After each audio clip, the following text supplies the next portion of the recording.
Ça ressemble à un champ comme les autres, mais c'est tout sauf un champ comme les autres. Moins d'engrais, moins de tracteurs. Ici, on pratique une agriculture moins chère et plus respectueuse de l'environnement.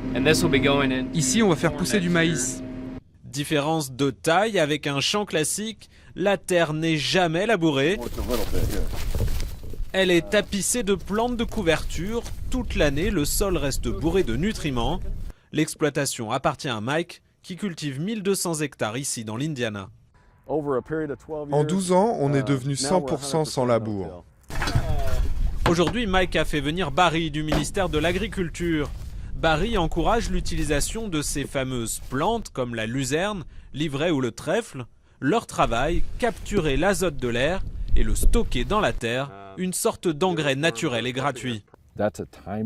C'est comme des gélules d'azote qui vont alimenter à la petite cuillère les futurs plants de maïs. L'avantage, Mike réduit sa consommation d'engrais au nitrate. C'est autant de moins qui descend dans les nappes phréatiques. Nos niveaux de nitrate rejetés dans le sol sont très faibles.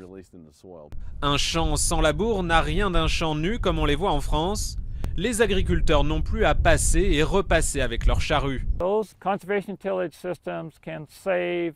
Ces systèmes de conservation font faire des économies. Ils réduisent les coûts en machines, en essence et en main-d'œuvre pour la préparation des semis.